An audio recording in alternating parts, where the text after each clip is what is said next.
कि प्रतिक्रमण का अर्थ है किए हुए पापों में क्रम से पीछे लौटना।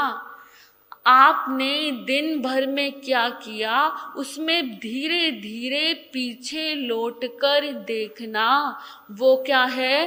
प्रतिक्रमण। हर किसी का प्रतिक्रमण अलग है। ये तो हमारे आचार्यों की अनुकंपा है कि उन्होंने प्रतिक्रमण के सूत्र आपको बना के दे दिए जो सबके लिए समान रूप से लागू होते हैं।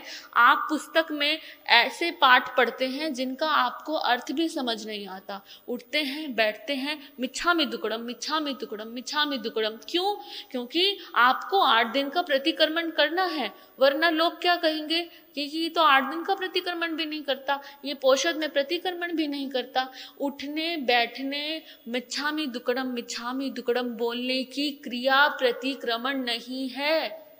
भगवान कहते हैं जैसे श्वास एक व्यक्ति लेता है और उसी से वो स्वयं जीवित रहता है, ऐसे ही प्रतिक्रमण हर किसी का अलग है। आपकी मिठाई की दुकान है, दिन भर उस पे मक्खी बैठते हैं, मच्छर बैठते हैं, तो आपका प्रतिक्रमण उस मिठाई की दुकान से शुरू होता है।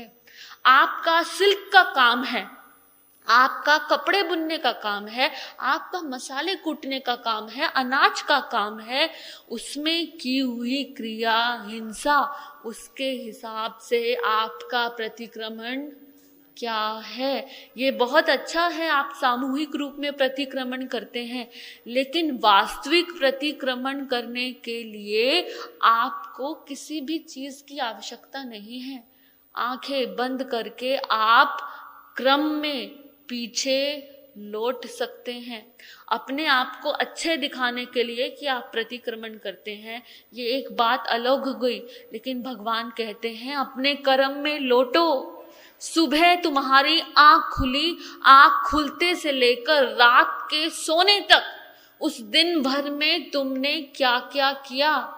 इस अपने अहंकार को, इस मैं को कि मैं किसी की सास हूँ, किसी की माँ हूँ, किसी का बाप हूँ, किसी का पुत्र हूँ, एक बड़ा व्यापारी हूँ या एक अच्छी खाना बनाने वाली हूँ, उस मैं के चलते आपने जो जो हिंसा की उसमें क्रम से क्या लौटना है?